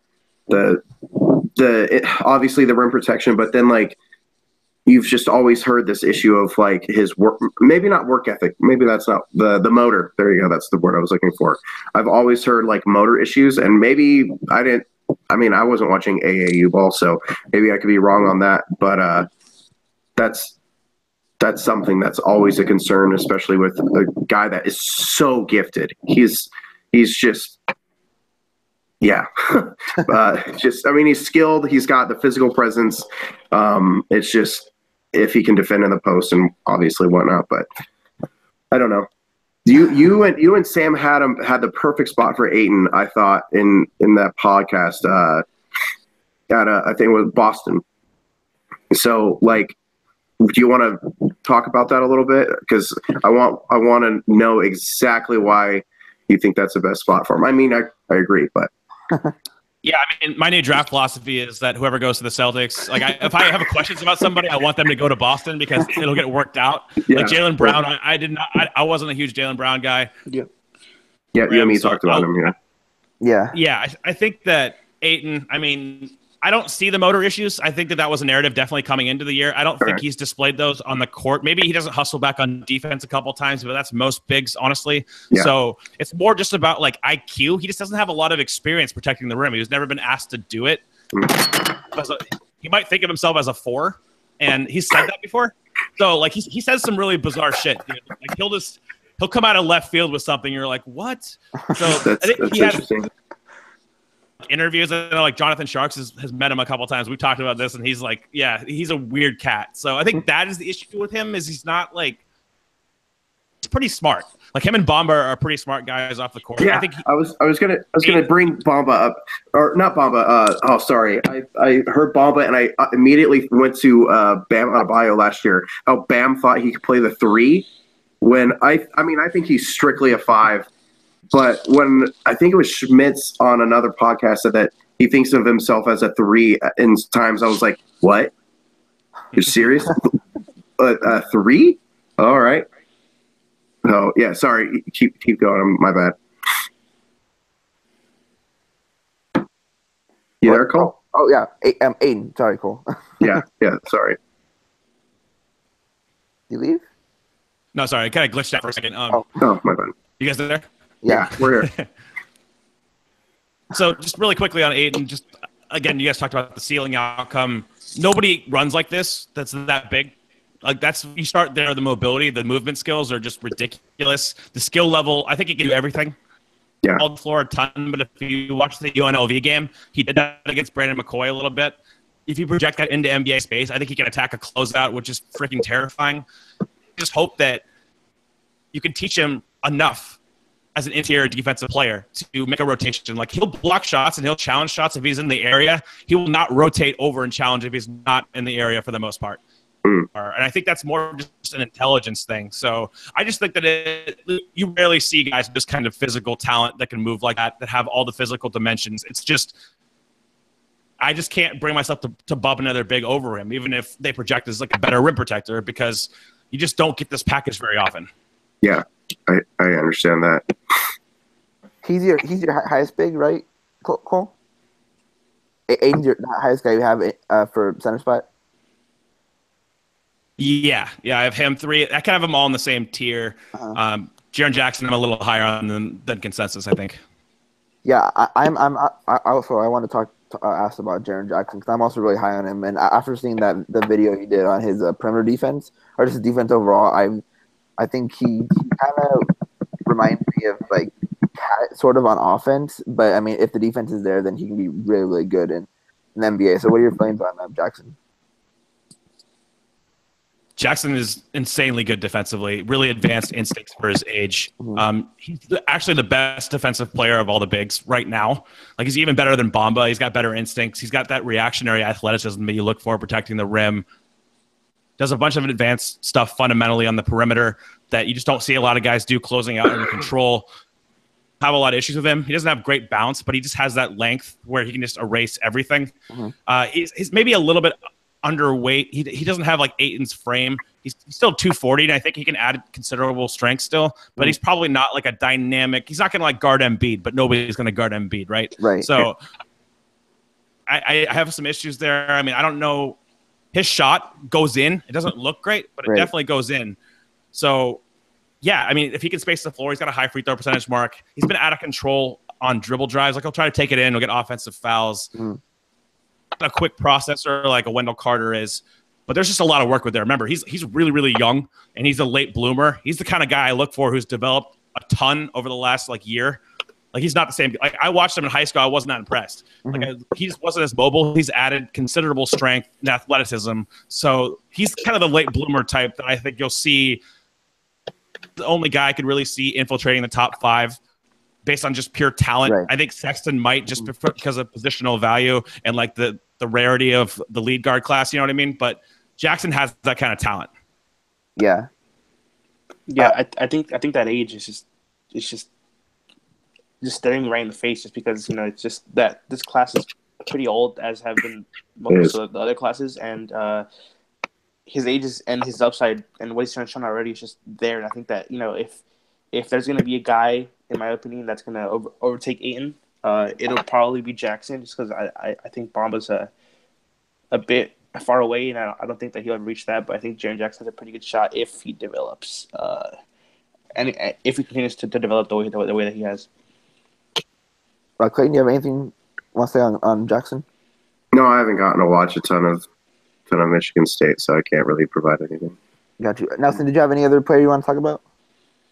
Robert Williams. You know, that wingspan is just staring me in the face. That's a +7. You know, it's just there. You know, his size for a center, it's not ideal.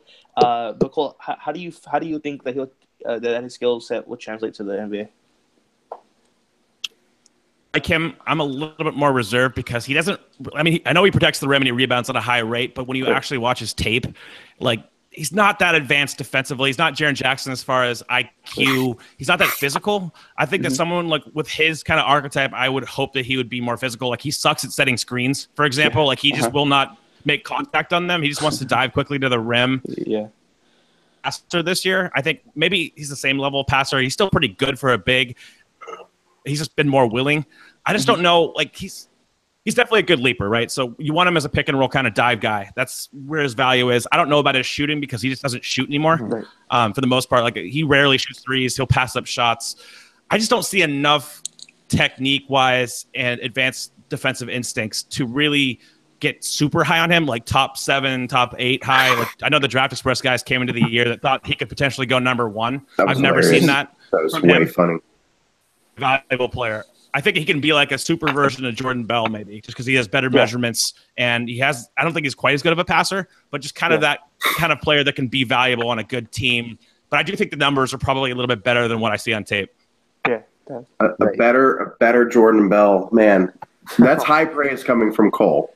That's high praise. That's my dude. Yeah. Jordan Bell's that guy. NBA Twitter loves him, and then also loves this bashing on the Bulls for not taking him. Cole's reaction was just priceless. When I remember, I think that he did a draft recap pod with Sam Vecine, and he was just like, "The Bulls really sold Jordan Bell to the Warriors, to the goddamn Warriors." And I remember him just being so excited to see him be in that Warriors offense. Oh yeah. Oh yeah. That was the one thing I got right in the damn draft last year was being high on him and then having him going to the Warriors as my team fit. So that worked out. A perfect scheme fit. That's just ideal. Yeah. Oh yeah. Yeah. Oh man. Speaking of last year's draft, I know I want to bring up one more guy. It's from an NBA guy right now, but I know Donovan Mitchell is a guy that you're really high on right now, Cole. What have you seen from so far with him in the NBA? 'Cause I know he's been lighting the world on fire the past 3 weeks. Yeah, I think he's just been a better kind of point guard than I thought he would be. I really thought he was going to be a secondary type. I was one of the guys who was higher on him because I believed in the shot mechanics over the stats. I just saw him shoot, and I was like, this guy, he's going to be able to shoot. Yeah. With even some diversity. But I thought he was going to be much more of a secondary guy, and they just needed him to initiate a lot more this year because of their injuries to Rodney Hood. Rubio hasn't been that great. Mm-hmm. So it's about how he finishes at the rim. You know, he's not that explosive off one. He's super explosive off two. So everybody's like, oh, he's a dynamic leaper. But he's never really been that off one guy. He got caught a lot at Louisville around the basket. He's passed better than I thought for sure. He says he's learned from Rubio already. He looks like that. So I'm really high on him. I think if you did a redraft, I'm taking him top 5. Mm-hmm. Yeah. I think he's that. I think he's legit. I think some people have said that he's the next Dwayne Wade. I think that's horseshit. But like for the most part, like I think I probably underrated his skills. And again, I was pretty damn high on him. I think I had him like 11 pre-draft and like 8 post-draft. I would take him over Josh Jackson in like a millisecond. Oh man, he has been so bad, and like I'm worried about him. I am too. I was pretty high on him. Like, and in that little Twitter DMs we did, I took Josh Jackson too, and now I'm just like, well, I've totally missed on that one. Like, I mean, yeah. Okay, so who would you bump out of? It would be Josh Jackson that you would bump out of the top 5. Obviously for Mitchell. Yeah, him for sure. I can't even remember like the precise order right now. Tatum's obviously top 5. Yeah, I think my top 5. It was Fox. Fox was number 5 to Sacramento. Fox is out. Yeah.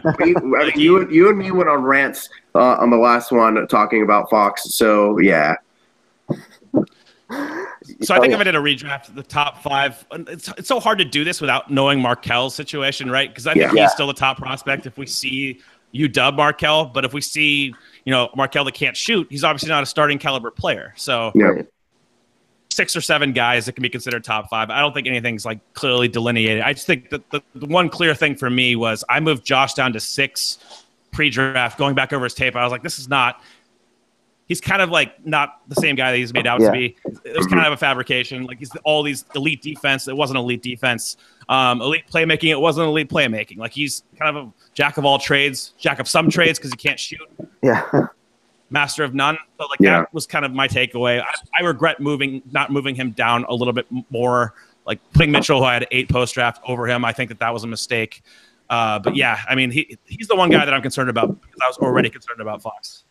Would you take him over Lonzo in that top 5, or would you have Lonzo over him? I'm not that concerned with Lonzo yet. I've dropped him a little bit. I had him 3rd, I think, and post draft. I think I would probably knock him down to maybe 5 or 6. I don't know, maybe 5. I'm not totally out on him, but I think I might take Mitchell over him. Weirdly enough, like I think that he's shown enough. What I'm waiting for is the second-year leap. I want to see how many of these guys improve. Like Dennis Smith has shown a lot on tape, a lot of good, a lot of bad. Yeah. I want to see how he improves next year. The lead ball handlers, those guys almost never play well immediately, right? They're just tasked with too much stuff, speed of the game, decision-making. So a guy like Tatum, who has a really refined role, he's been great. I mean, if you're the best three-point shooter in the damn league, you're doing your job. Yeah. And he's played defense. Did you see that though? So, like, did you I didn't ever know. see him shooting threes that well? I never would have imagined that. Never. Like, tweaked his mechanics too. Like, he's made improvements working with Drew Hanlon. So yeah, I mean, nobody really saw. People liked him at the top because they thought that he was going to be this kind of primary scorer type on the wing. That's not who he's been at all. He's been awesome off ball, moving off the ball. We just didn't get to see that dude because they were so like dependent on the him. ball never moved. It was like your turn, my turn, all this shit. So yeah, he's been great. Yeah, I think Tatum's a perfect example that that scouting by watching college tape, it's just so misleading because there are a lot of aspects that get hidden. Like Wendell Carter right now, like his role is so shitty, and when he gets to the NBA, he'll be much better, and people will be like, "Oh my god, we didn't see this at all in college." Well, that's mostly because of the situation. But yeah, I mean, like Tatum, I never saw that with him. Just because like he was just tasked, it was just him and Luke Kennard pretty much going on offense because Grayson Allen was having a down year and he was in his head because of all the tripping stuff. So yeah, having him now be much more free and having Brad Stevens, like one of the best coaches in the NBA, coach him, I think there's a pretty noticeable difference. And I think that just shows that like fit matters a lot. It's not just about the talent, like. That's why I'm praying Luka goes to a good home because if he goes to the right home, then I do not want Luka in Chicago. Oh my god. R.I.P. to Luka if he goes to Chicago. Oh man. One last question, Cole, before we let you go. Where would you take Kyle Kuzma in a redraft now? Because I know a lot of people seem to have him lottery top 10. And I know people like Clayton still aren't having him in the lottery yet. So where do you have him right now, knowing what we know now? I think definitely lottery for me. I'm not sure about degree of that yet. I'm not sure how high I'd move him. I know some guys have him top 5. I'm not ready to go there. Yeah. So I'm more like I might take him over Josh Jackson too, though. Like seriously, like to that level. Like, so that's kind of where I'm at. I mean, low level lottery probably would be my most precise answer. Yeah, I adjusted as well. I didn't because like people within like the preseason and like the first few games, everyone was like, "Oh yeah, no, he's clearly a top 5 pick. We definitely scored it here." I was just like, "It's been 5 games. You can't raise him from 27 to top 5 in 5 games. What are you doing?" Yeah. And like, I mean, I was stubbornly holding him at like 20 or so for a good long while, and now I think I'm at like the 12 to like 15 range, but I still would question if I would take Kuzma or OG at that point though. But. Oh man, Nelson, where would you have Kuz? I'd have him in the lottery as well. Right now, I'm not taking anyone over OG. I think OG's just been awesome. I'm so excited that he's healthy now, and his defense has just been absurd, and his impact on the Raptors has been amazing. I think OG's safely in my top 10 in a redraft. I think I had him in top 10 anyways. I loved OG. Me too. I loved him. Oh man. We talk about talent in college. He learned how to dribble apparently, which is like really weird. It's the most bizarre development so far in the draft. Like I watched him tonight. He was like hesitating and like driving past guys. I was like, "Who the hell is this guy?" And, like, I think he's going to be the biggest steal of the draft. I think he's going to be the steal of the draft. Oh yeah. What do you go at 22 or whatever? When Toronto when Toronto took him, I was effing crushed. I was so crushed. I was like, no! Like, oh, my wife yelled at me because the baby was asleep, and I got in a lot of trouble. I got sent to the garage after that, and I don't regret it one bit because, man, I was so mad. I was so mad. Well, think about Denver. They were at 13. They traded back. They didn't take Donovan Mitchell. Then they missed OG by 1 pick. It's like I hated their draft. I know like other people like still like Lyles. I've never been really high on him. And then I didn't have Leiden in my top 35. I did not like him at all. So like I didn't understand what they were doing. They already had a bunch of 4s anyways, so they added 2 more. It didn't make any sense. The only draft that I understood just as less was the Portland one. Like I know Zach Collins was like a saber or an analytics baby. Like everyone loved him, I had him like outside of lottery just because he's not super athletic and he's got a small wingspan. So like that always concerned me. But then taking him and then Caleb Swanigan, like you needed guards. What are you doing? And you took two bigs, like. And one, like I'm not high on Swanigan at all. I think people have said he's played well. I haven't bothered to watch him, but like, I did not understand that draft either. Yeah. Cole, who would you have as your rookie of the year? Is it still Ben Simmons or is Donovan Mitchell? I think it's pretty easily Ben. Starting to.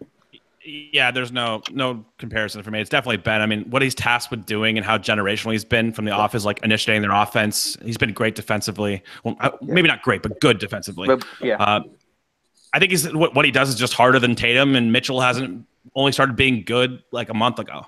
I think before that he really struggled. So it's tough. I think Ben is just the generational player. I think you can make an argument he's already a top 40, top 35 player in the league, which is absurd. Yeah.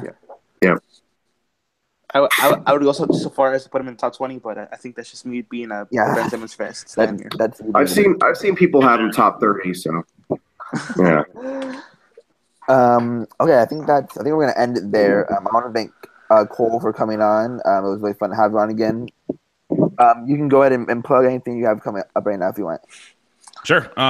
If you haven't checked out thestepien.com, we have usually new content every day. We try to break down mostly draft prospects, but I'll do like an NBA film room session. I'm doing Frank Ntilikina for tomorrow.